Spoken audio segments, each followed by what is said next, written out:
How could you work in so much stupidity into an issue that you're 90% right on? I don't understand. I actually can't fathom it. They're trying to find out the political opinions of the parents and then hunt them down and beat them with their teacher rulers or something. Kids must respect authority, and that means you have to respect the president of the United States, yeah, and every elected official who has power. You have to respect them. You're not allowed to disrespect authority. Like, oh my god, dude. Notice the difference in standards. She's talking about an issue again that she's mostly right on, but she says kids have to respect authority. And that's why you can't say anything mean about the president of the United States. But when it's someone she does not like, respect authority? No. Vice President Harris. Remember that? We have 2 just Almeida statement quick videos to look at today. Did she get rid of all those evil trans books yet? I know it's only a proposed budget, but it doesn't sit with me well due to some given cuts that I just wanted to speak in front of everyone. So, Not pre-watched by as you probably know, throughout the past year, there have been significant salary increases, which I personally voted against all of them just for the sole reason we could not afford it within the budget. But regardless, they all passed.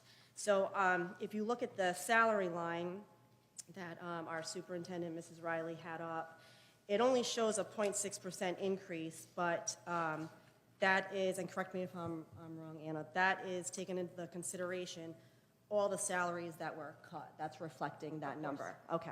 So obviously, prior to any proposed cuts, this number would be significantly higher.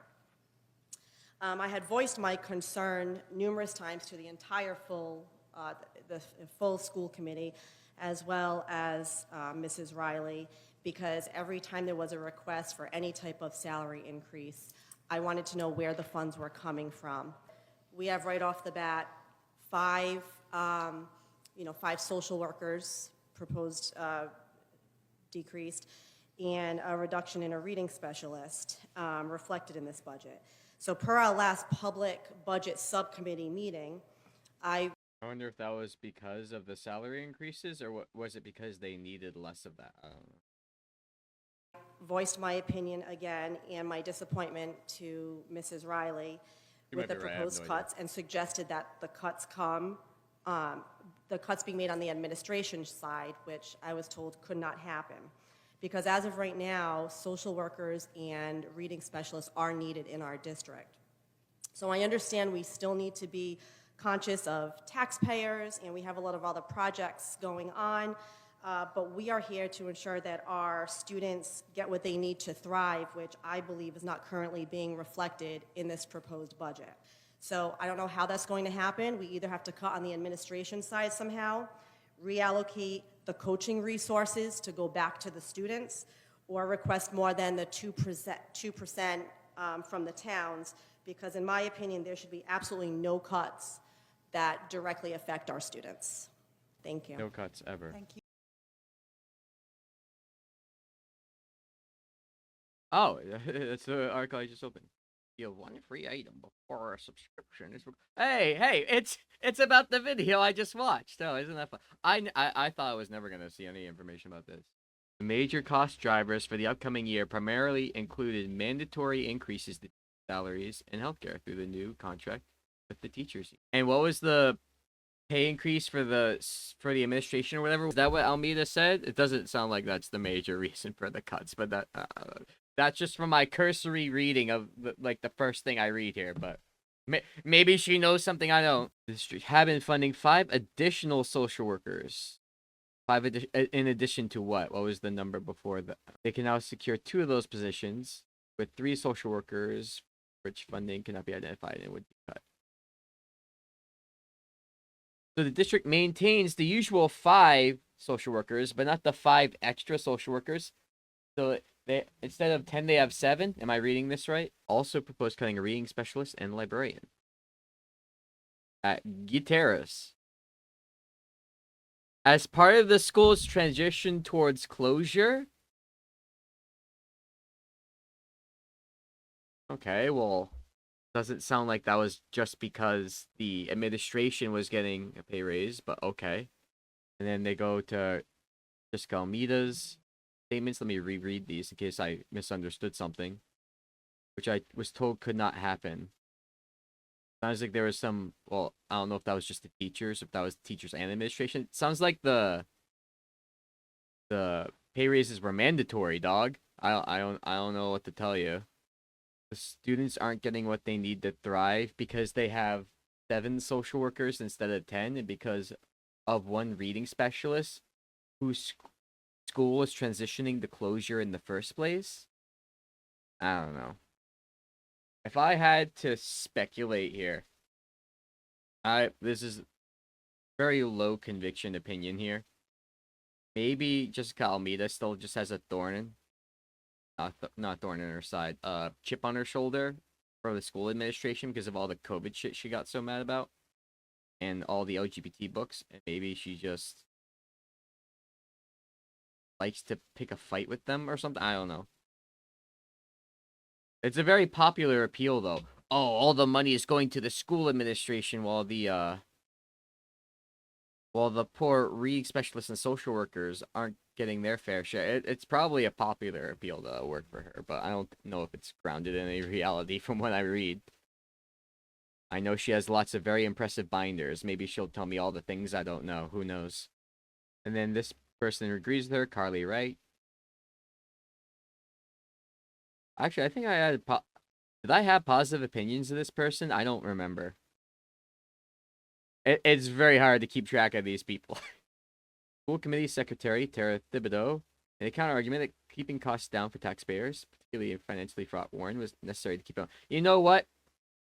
You know what? The answer probably would be the Giga Chad answer. It's not to not raise the salaries of the teachers or the administration. It would be to raise taxes, but no one would ever do that because the taxpayers would get ass mad. And you don't have to, like, quibble about, oh, well, actually, there's this 0.6% increase in the administration's salary, or whatever it was. I want to give the impression that I don't think reading specialists and social workers are important, but we told the towns we were going to stick to a 2% increase in our budget.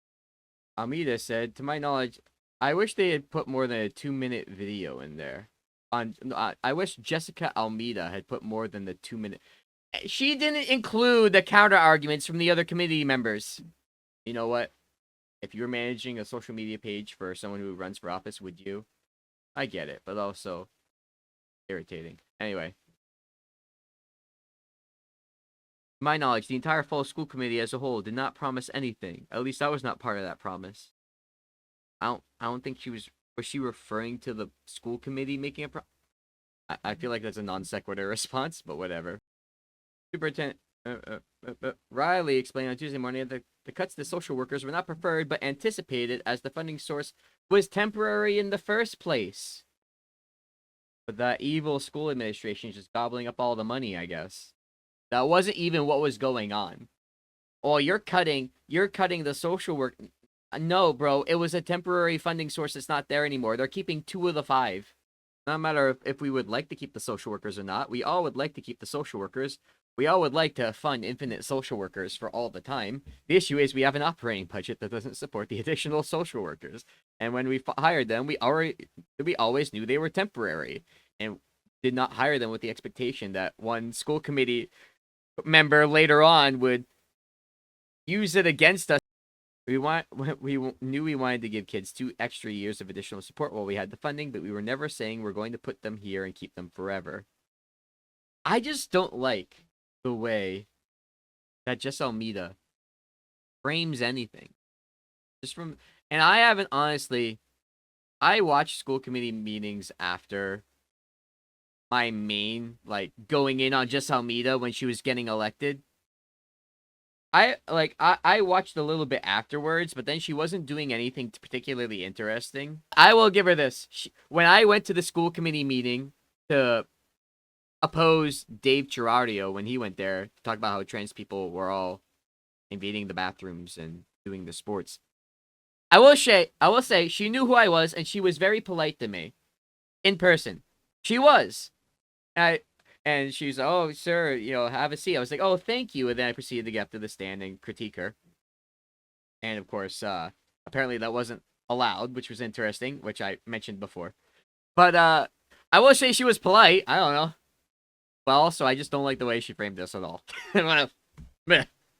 If you go to the podium, it's public comment, not school committee, which is what happens here. I know, there's no policy on that, so I'm going to stay here if you don't mind.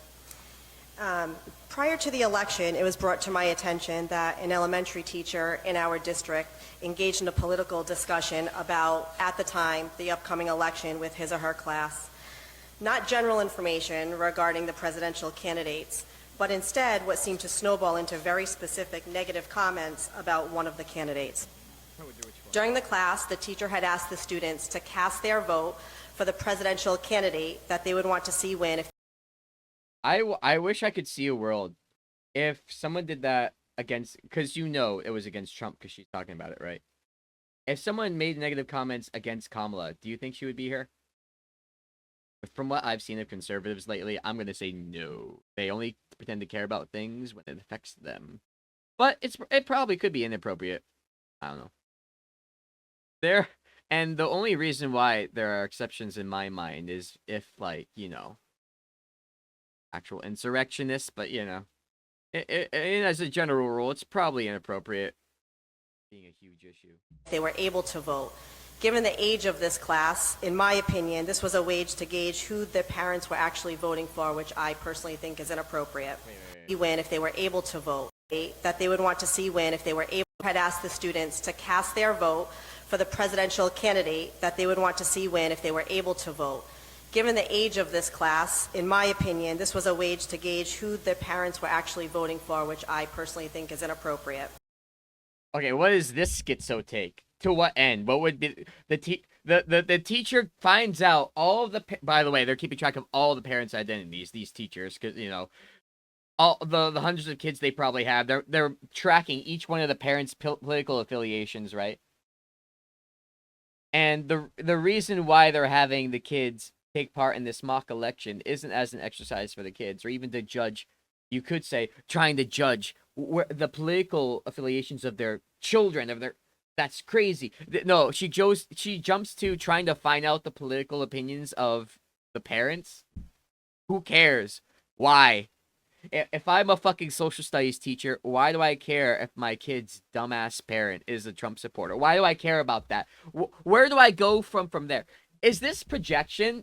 Do these people engage in that kind of psychotic, like, monitoring of all the different parents' political affiliations? Is that what they do? Like, who thinks this way?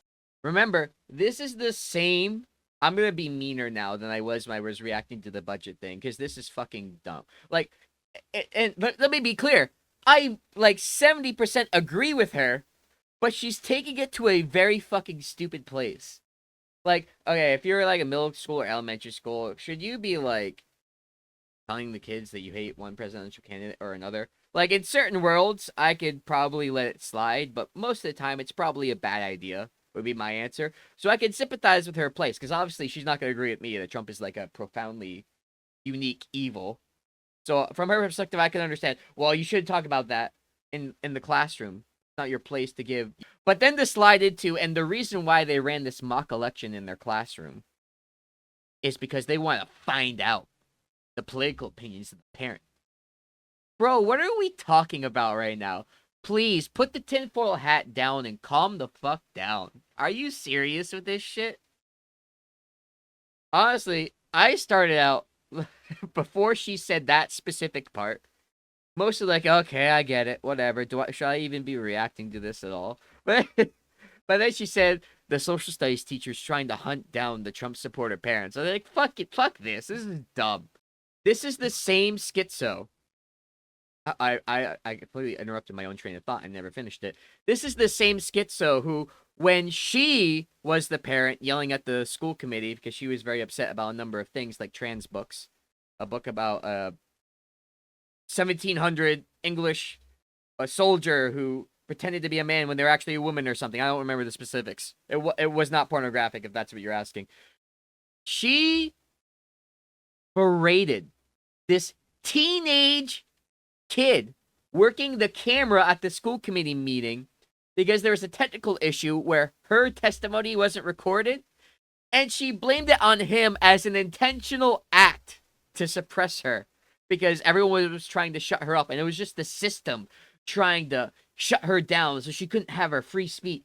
This is the same schizo who now believes that a social studies teacher or whoever the fuck it was running a mock election and their, what was it, elementary, middle school, who knows, who cares, in that class, saying that the reason they did that was that they could track down the political affiliation of the parent.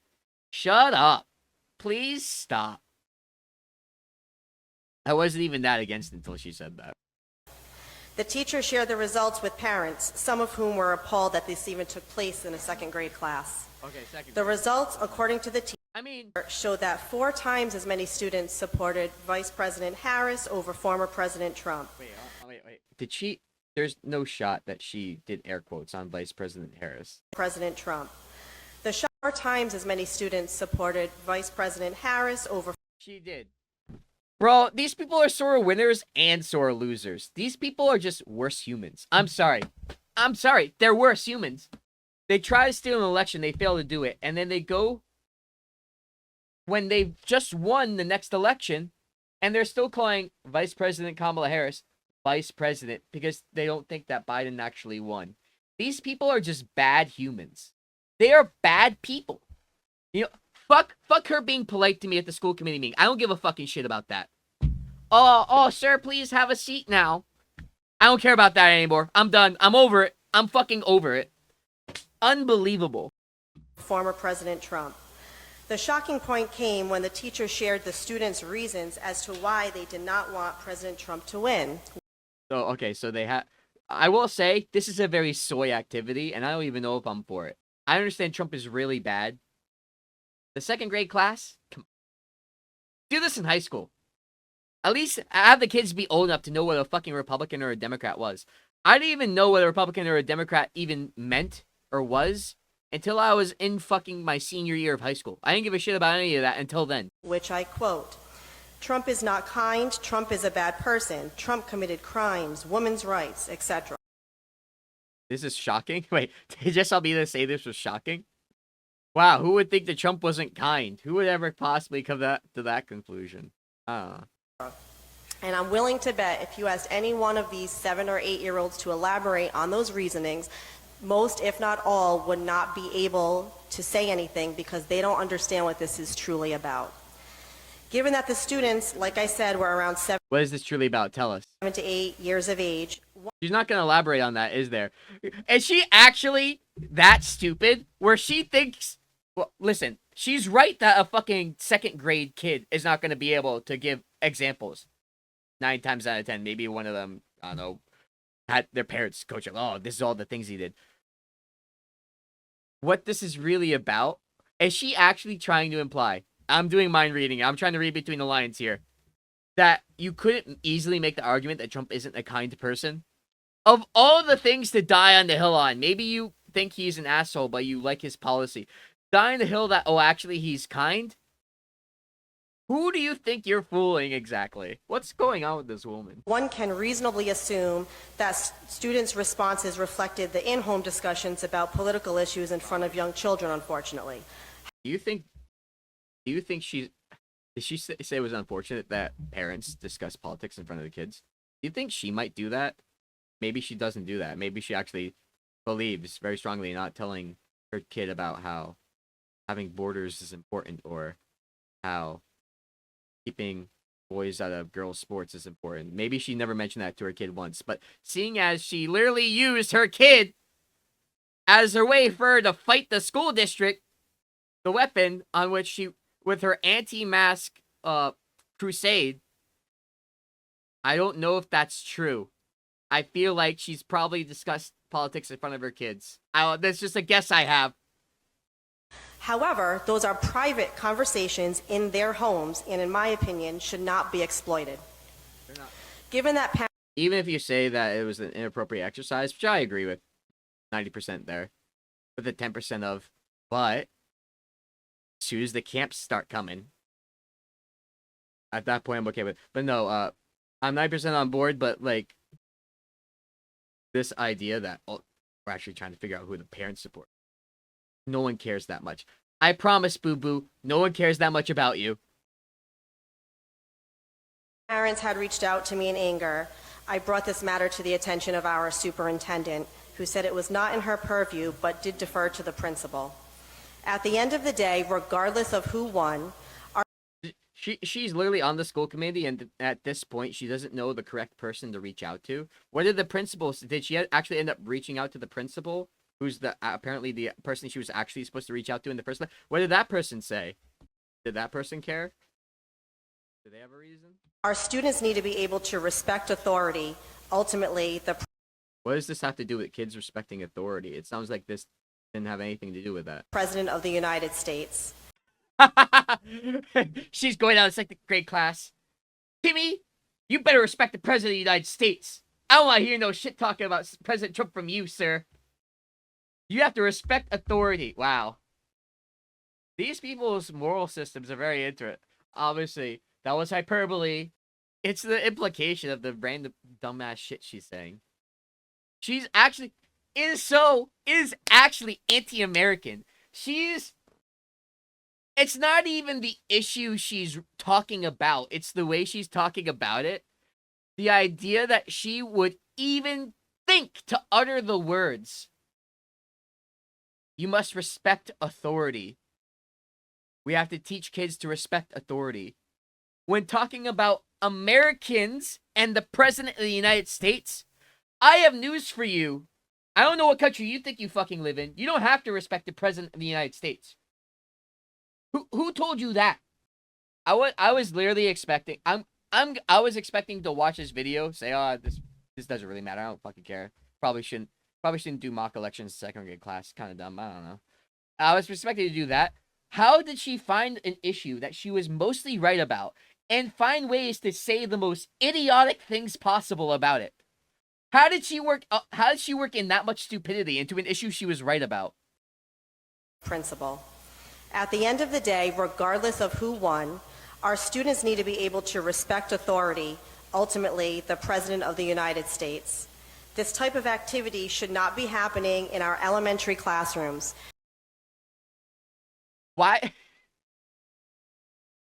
Yeah, the respect to the authority of, like, school officials and parents, not elected officials. You do not have to respect elected officials. Hey, Jess Almeida, you're a dipshit. Fuck you. You're anti-American. Oh, wow. Who's gonna arrest me? No one. At least not yet. Don't worry, they're working on that.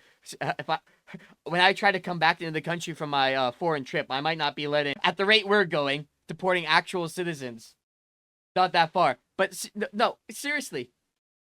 This is so revealing of the Trump bull mindset. How are you warping the term "kids must respect authority" to not be about parents or school officials, but to be about the fucking President of the United States? As if, because he was elected president, you are obligated to like him or respect him. You're not. Who taught this lady anything? Who taught this lady morality or civics? Who taught her any of it? Because whoever did, they did a shit job. That's probably why she's just a fucking lunatic. There are appropriate ways to discuss the electoral process, but to share votes and opinions in such a classroom is not acceptable. We should be focusing more on academics given the recent test scores in the district. Wait, hold on. I was told that Jess Almeida, when she was running for election, was it 2020? Was it that long ago? She's been in office now, despite my hating her, for years. Are you telling me that her getting elected, all those really special kooky binders of hers that she showed off at the VFW at that debate, are you telling me that she didn't fix the test scores? What happened there? What? Oh, I'm sorry. The populist with the manufactured dumb issue didn't solve any of the problems? Wow. Color me shocked. Wow. Who could have seen that coming? Anyway. And teachers should be focusing on teaching kids loads of knowledge so that kids can think outside of the box. Loads of knowledge. Where are these phrases? And have individual thoughts themselves, not tell the kids what to think. Unfortunately, I have to break it to you. A second grader's never going to have individual thoughts. That's kind of regardless of the point. I mostly agree in the second grade class, telling them that you hate one of the presidential candidates. Even if you're right, which you are in this case, probably not even the point. I mean, it's the point to be doing that. It's probably not right to be doing that. It's not your place. At the same time, As always, my door is always open, but I would like to take a minute to encourage parents and guardians to please reach out to your teachers, principals, or our superintendent with any concerns such as this. Thank you. The only reason why I even give that 10%, maybe I don't care about this. I mean, for fuck's sake. When you are deporting green card holders, and not just visa green card holders, because of political opinions, even though I hate those political opinions that those guys had, personally, like, I don't like the Pallywood activists either. I literally hate them. But deport them when they're not even on visa. They're green card holder. You can't do that. Unless they're literally like that one fucking doctor lady who literally went to the funeral of the dead Hezbollah guy. At that point, yeah, fuck that person. But like some dumbass at a college protest. Unless he was literally the vessel through which the Qatari funding was coming in, okay? At that point, you have my blessing. Fucking send them away, but... This is why I never do mock elections with the actual candidates. I know it's kind of cutesy to do this in elementary schools, but have the choices be between Bluey or Blippy or something. Yeah. Probably a good idea, honestly. Are comments on this open? Comment? Comments from a post. Comments on this are turned off. I mean, it was from a while ago. Honestly, I didn't check in for a while, and I just saw this because I was curious for other reasons. And the most disgusting part of the mindset, notice the difference in standards. She's talking about an issue, again, that she's mostly right on, but she says, kids have to respect authority. And that's why you can't say anything mean about the President of the United States. That's not the rationale. Those words should never leave your mouth. But when it's someone she does not like, respect authority? No. Vice President Harris. Remember that? When it's an authority she doesn't like, she doesn't even recognize that they correctly hold the position that they were elected to. Remember, conservatives have no beliefs. They have no principles. They will abandon everyone the second it is convenient for them. Never be so stupid, so gullible, as to allow yourself to be tricked into thinking that they believe in the things they pretend to believe in. They never do. Never, ever fall for that obvious shit. Hey guys, thank you for watching that wonderful video. Please support me by subscribing, smashing that like button, and commenting down below all of your favorite games so that I can learn more about my lovely viewers. Thank you, and have a good rest of your day.